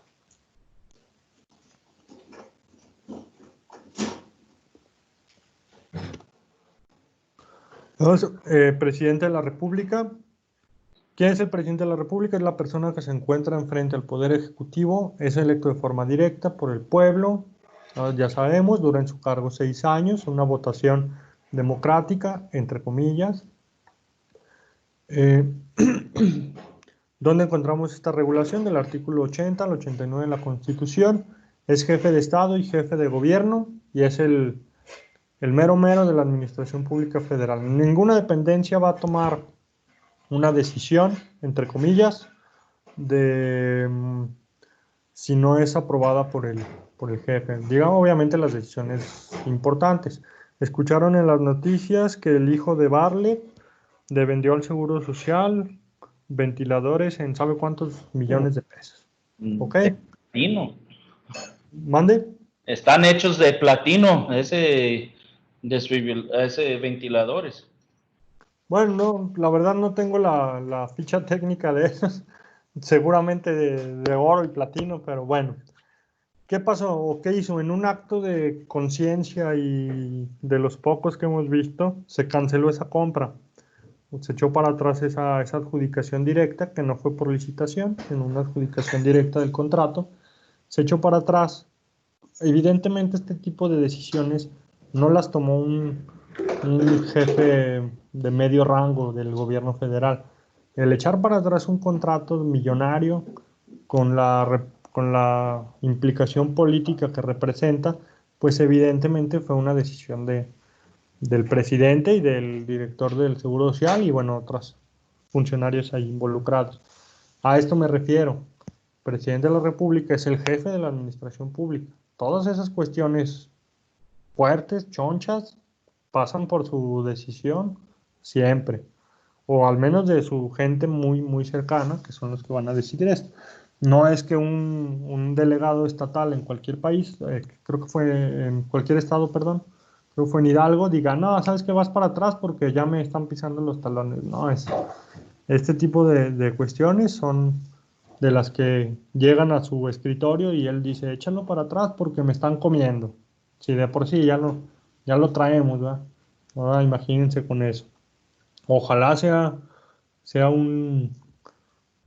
es el primer acto que yo veo que va realmente en contra de la corrupción. Yo espero que así sigan, ¿no? Porque corrupción hay en gobierno federal, híjole, cada metro hay corrupción. Imagina estatal y municipal. Ah, pues andan igual, pero creo que es más fuerte el federal todavía. Oye, y el decreto que hizo la presidente sobre el ejército, ¿ese entra como administrativo también o no? Mira, en la siguiente presentación Vemos eso. Vemos eso. Excelente. Bueno, los requisitos para ser presidente, todo esto es, acuérdense, esto es carácter administrativo, a pesar de que son cuestiones de política, tienen su fundamento en el derecho administrativo. Ciudadano mexicano por nacimiento, en pleno goce de sus derechos, hijo de padre o madre mexicana. ¿Por qué hijo de padre o madre mexicana? Hay ciudadanos mexicanos por nacimiento. Si yo nazco en un avión o en un buque mexicano a sabe cuántos miles de kilómetros de aquí, como en la nave mexicana, soy mexicano por nacimiento y puedo tener padres de otra nacionalidad. Entonces, para ser presidente, tengo que ser por nacimiento y tener padre o madre mexicano. No puedo tener padres extranjeros. Haber residido en el país al menos durante 20 años, 35 años cumplidos. Haber residido en el país al menos durante 20 años. Haber residido en el país durante todo el año anterior al día de la elección. O sea, ahí tenían una bronca con Anaya, ahora en las últimas elecciones, que no había residido ese año antes de la elección en México porque vivía en Estados Unidos, ahí se lo echaban en cara. No pertenecer a la iglesia o a cualquier otro estado eclesiástico, ni ministro de ningún culto. No estar en el servicio activo si eres parte del ejército, 6 meses antes de la elección, no ser secretario o subsecretario de Estado. Procurador, gobernador de algún estado, a menos que se separe 6 meses antes de la elección.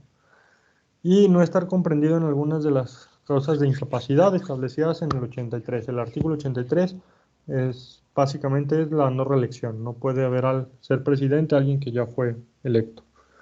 Ni por elección democrática, ni interino, ni suplentes. Ok, ahora sí vamos a las facultades como jefe de Estado. Hay más, estas son unas pocas. Obviamente es la de promulgar y ejecutar las leyes que expide el Congreso de la Unión. Va a remover libremente a los secretarios de Estado, a los embajadores, cónsules, empleados superiores de Hacienda, o sea, a los jefes, y puede remover libremente a los demás empleados de la administración pública federal. O sea, puede mandar, ojalá, ¿no?, que me mandaran un documento que dijeran, córreme a Said porque habla mal de mí. Él lo puede hacer, está en su facultad constitucional, puede remover a cualquier empleado libremente, obviamente con sus implicaciones laborales que esto lleva, ¿no? Será las liquidaciones y todas esas cosas. Preservar la seguridad nacional en términos de la ley respectiva y disponer de la totalidad de la Fuerza Armada Permanente. Disponer de la Guardia Nacional en los términos que señala la ley. Declarar la guerra, obviamente con sus requisitos. Intervenir en la designación del fiscal general de la República, removerlo, dirigir política exterior, conceder indultos a los reos sentenciados por delitos de competencia de los tribunales federales. Entonces, ¿quién puede indultar a un reo por un delito estatal, no federal? ¿Alguien sabe? ¿Otra vez la pregunta? El presidente puede indultar a los reos sentenciados por delitos federales. Nada ¿Quién más. puede indultar a los reos que cometen delitos locales, estatales? El Ejecutivo Estatal. Efectivamente, el gobernador es el único que puede indultar. No puede llegar el presidente a indultar a una persona que fue condenada aquí por un robo calificado en el estado de Aguascalientes. No tiene la facultad, pero sí puede indultar a una persona que, no sé, un fraude, una defraudación fiscal, ¿no? Por ejemplo, al SAT. La Ya venta tiene de... 80 años, lo puede indultar. Entonces, bueno, y presentar a consideración del Senado la terna para la designación de ministros. No lo decide él. Yo no entiendo aquí cuanto a por qué es el presidente que decide la designación o el que hace la terna para un poder judicial. Yo siento que tendría que haber una carrera judicial, obviamente, en el Poder Judicial de la Federación para ascender a estos puestos y otro tipo de designación. Entonces yo puedo ser el mejor abogado, el más preparado para ser ministro de la Corte. Si no soy amigo del presidente, pues no me va a mandar en la terna y ya marché. Yo no sé por qué hacen esto, pero bueno, son sus facultades. Respondiendo a la pregunta que me hacías, él es el jefe de las Fuerzas Armadas, es parte de sus funciones de Estado. Él libremente, para salvaguardar la integridad del país, está en su facultad como jefe de Estado de mandar a las Fuerzas Armadas a vigilar, ¿no? A hacer, digamos, funciones de policía municipal o policía preventiva, policía estatal. ¿Lo puede hacer? Sí, sí lo puede hacer. El problema aquí son las implicaciones más que legales, sino las implicaciones políticas y sociales que esto representa. Pero él lo puede hacer en términos de la ley. No hay nada que le impida, al menos hasta donde yo tengo entendido, mandar el ejército a las calles. Esto es más, para mí es más político que otra cosa. Pues aquí dice preservar la seguridad nacional, que disponer la Fuerza Armada, pues la puede decir, por la seguridad nacional hay que actuarle como policía. Claro, es el fundamento que usó Calderón para la guerra contra el narco. Es el mismo que usa ahorita con enviar al ejército a las calles. Oiga, licenciado, Dígame. una pregunta. Por ejemplo, ya ve que estuvieron viniendo caravanas de migrantes de otros países, tanto por Tijuana acá como por el sur del país. Y todavía se amotinaban y se ponían al brinco. Sí hay un tratado internacional que se les debe dar asilo político, pero en ciertas condiciones, ¿por qué no actúa el gobierno? Caray, esa pregunta no te la podría responder con argumentos jurídicos, más por opinión personal. Ajá. Yo siento que todo está relacionado con el tipo de gobierno que tenemos, la protección a los derechos humanos, más allá de que si cumplen o no cumplen con ese tratado para darles el asilo político. El gobierno, no solo el de López Obrador, sino otros anteriores, públicamente nos dicen el respeto a los derechos humanos. Ellos, estamos en un estado de derecho donde solo por el hecho de ser persona tienen derechos. Si está o no está legal, o está legal o no en el país, es independiente. Yo no puedo llegar a golpearlos, sacarlos, moverlos de su área donde están, no sé, en un terreno baldío, en una casa de aviadores, donde estén. Yo no puedo, no tengo la facultad de llegar a sacarlos por el simple hecho de que si lo hago violaría sus derechos humanos. ¿Qué tendríamos que hacer? Primero tendría que haber un acto administrativo que faculte a esa autoridad a ir a sacarlos o ir a ¿cómo se llama? Regresar, extraditar, no. Bueno, regresarlos a su país. Pero ahí fue también por la firma de lo que hicieron de la desfronterización, ¿no, maestro? ¿De la qué, perdón? De la desfronterización. O sea, que le dejaron el libre frontera. Estos son, para mí siguen siendo cuestiones de política y decisiones populistas a final de cuentas, más allá de lo que marca la ley. Digo, la Constitución en ese término no se reformó en cuanto a las fronteras, entonces se deben de seguir aplicando las leyes, pero volvamos a lo mismo, la ley ahí está. Seguramente hay una ley, no, la ley de migración, que no permite bueno, eso que tú me dices, que dice que eso no debe de pasar. Okay. Pero volvemos a lo político, ¿no? ¿A quién está aplicando la ley? No la estás aplicando como dice la ley, la estás aplicando como se te da tu gana. Digo, no tengo yo elementos para contestarte en qué ley o qué es lo que dice. Quiero pensar que así está. No ha habido reformas en la materia, sí estoy al tanto de muchas de las reformas de ese tema. Con esa temporada que empezó lo de la pandemia, ya nadie tocó el tema de esas caravanas ni las aglomeraciones de migrantes y todo eso, y pues son puros cuentos políticos, pues. Sigue, bueno, desconozco si sigue, efectivamente, pues nosotros vivimos de lo que nos dicen las redes sociales y las noticias. Y ahorita ya prende uno la tele o ve uno Facebook y es puro COVID-19. Ya yo estoy hasta el gorro de eso. Y ya no nos enteramos de lo demás. Acuérdense que los medios venden lo que está de moda. Sí. Más bien, los medios están vendidos. Por supuesto. Entonces, ustedes que, bueno, a sus compañeros de seguridad pública pueden estar al tanto, si sigue habiendo estas caravanas o esas aglomeraciones más allá de los que vemos ahí en los semáforos, si se sigue dando este fenómeno de la migración tan fuerte, pues ellos deben de aplicar bueno, de conocer el tema más específico y aquí pues así como los ciudadanos pues aplicaran la orden que nos dé nuestros jefes o aguantarnos a lo que nos dicen y aplicar nuestros procesos como funcionarios públicos conforme a la norma, ¿no?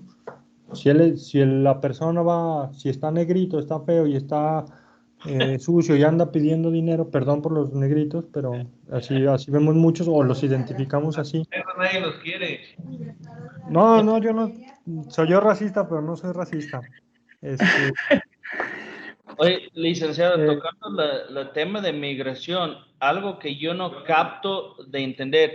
Bueno, no sé, pocos no saben eso, pero en México DF existe bueno, se llama Centro de Detención Migratorio, pero un poco es un cárcel de migración donde todas las personas que buscan un recurso administrativo, que están en un proceso de migración, están detenidos, inclusive familias completas, pero manejan la migración una tipo cárcel ahí.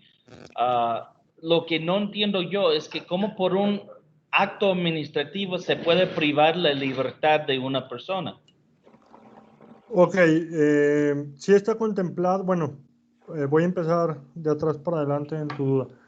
Un acto administrativo, si yo estoy haciendo pipí en la calle y me detiene la policía, no es un delito. Entonces es una falta administrativa. Por esa falta administrativa me van a llevar al C4 mis 12 horitas, y si me pongo loco me van a dar mis coscorrones, y aparte si quiero salir tengo que pagar la multa. Tan es una falta administrativa ese ejemplo burdo que te pongo, como lo sería tratar de ingresar al país sin documentos, traer documentos falsos, no cumplir con algún requisito que te pidan para ingresar al país. Es una falta administrativa a final de cuentas. Entonces, que se pueda aplicar un arresto como falta administrativa, sí, la ley lo contempla. De ahí, 36 horas, ¿no? Sí, es máximo 36 horas, no te pueden detener más de 36 horas si no hay un delito que te puedan imputar. Si tú no cumples con los requisitos para ingresar al país, pues te tienen que regresar, ¿no? A final de cuentas. Ya si tú en ese inter presentas un amparo, pides asilo político, o sea el medio legal que presentes, bueno, ya es otra cuestión. Pero sí, las faltas administrativas sí se puede privar de la libertad. Sí, según yo sí son máximo 36 horas a nivel 36 nacional. horas. No creo que haya más. En otros estados, en Aguascalientes son 36 horas, a nivel federal son 36 horas. Entonces, de ahí en fuera yo no veo problema. Perdón. Obviamente, pues acuérdense, y más en ese tipo de cuestiones, pues habrá a quien sí lo detengan y habrá quien no lo detengan, ya dependiendo qué situación de cada Perdón, profe. Dígame. El tener documentos falsos es falta administrativa también, no es falsa identidad. No te sé decir. De entrada sé que el tener documentos falsos no es un delito. El usar los documentos falsos para obtener un beneficio seguramente debe ser considerado como delito.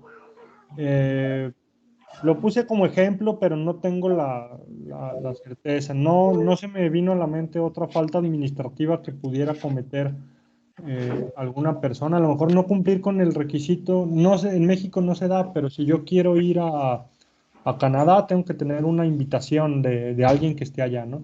Entonces yo puedo llegar a Canadá y aterrizar en mi país, pero no tengo ese documento. Pues no estoy haciendo nada malo, simplemente me van a decir, oye, pues no puedes entrar porque no traes la invitación de alguien que viva aquí. Pongo ese ejemplo porque lo conozco, en México no se me ocurre otro. No sé si han visto el programa de Alerta Aeropuerto que sale bueno, no me acuerdo, en History Channel, no me acuerdo qué canal sale. Sí, National Geographic, Discovery. Okay. Ahí las leyes a nivel Latinoamérica no están tan distintas como las que están en México. Ahí hemos visto ejemplos de cuando regresan a personas, aparte de las drogas, que regresan a personas porque no cumplen con esas formalidades para ingresar a los países. Ahí sería un ejemplo de una falta administrativa. No estoy haciendo nada malo, no tengo documentos falsos, pero me falta un pequeño requisito formal para ingresar al país. Entonces te voy a detener te voy a poner en detención administrativa hasta en tanto no me reserves en un hotel o no me traigas la invitación de una persona residente aquí en este país o alguna cuestión. Sería un ejemplo de una falta administrativa. ¿Quedó un poco más claro? Sí. Sí. Okay. Gracias. Vete a acostar, córrele. No estén dando lata, sáquense para allá. Bueno, aquí terminamos la unidad 1. Tarea. La verdad no sé qué es lo que venga en plataforma. Están en la posibilidad de hacer lo que indica la plataforma. Si es un video, un podcast, un cuadro sinóptico, lo pueden hacer en texto, no tengo ningún problema. O me pueden hacer una opinión personal de lo que entendieron de la clase. Máximo una cuartilla. Muy importante que su texto esté justificado y que tenga su opinión personal. Si todo el texto es una opinión personal, bueno, pues pueden omitir la conclusión. Si es el trabajo que indica la plataforma, bueno, aquí sí pueden deben de poner la conclusión personal. ¿Por qué texto justificado? Hay que empezar a actuar como abogados, hay que darle presentación a nuestros escritos, sean ordenados, claros, por eso hay que sea texto justificado. Una cuartilla para que ustedes aprendan a redactar y a concretizar una idea en poco espacio. ¿Por qué? Porque a un juzgador le gusta ver sus agravios claros, bien redactados, entonces por eso lo hago así. Trabajos iguales, les divido calificación. Si me bajan la tarea de internet, que sea con una página, con el link, perdón, y obviamente su referencia bibliográfica. Si me hacen una tarea de otro país, fuera de un estudio de derecho comparado o algo de esas cuestiones, ya saben, no quiero cosas de que diga en Madrid, en Perú, en donde sea, que es las que me han mandado, Colombia. Ojo ahí, y esto aplica para todos los trabajos del curso. ¿Alguna duda? Maestro, una pregunta. Bueno, tengo yo problemas con lo de la carga de materia en plataforma. No me aparece. En ese caso, ¿qué pudiéramos hacer? ¿Mandarlo a su correo? ¿O cómo le hacemos? Sí, sería al correo.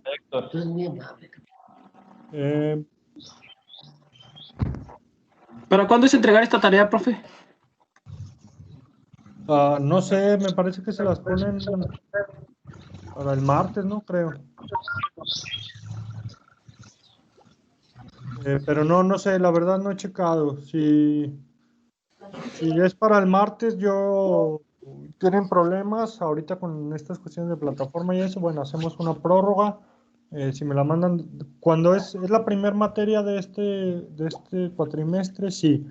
Me parece que le dan como hasta un mes para cargar las materias de la las actividades, las tareas de la primera materia. Inclusive su segundo módulo, se vencen primero las tareas de su segundo módulo que del primero. Entonces, creo que en este caso no vamos a tener broncas. De todos modos, aquí les voy a poner mi correo.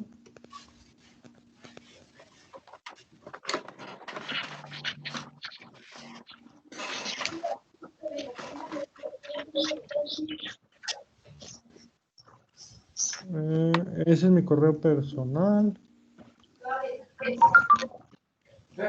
Sí lo están viendo en pantalla, ¿va? Sí. Ok, ahí me las pueden mandar. Y si no, me las pueden mandar a mi correo de la universidad, que es...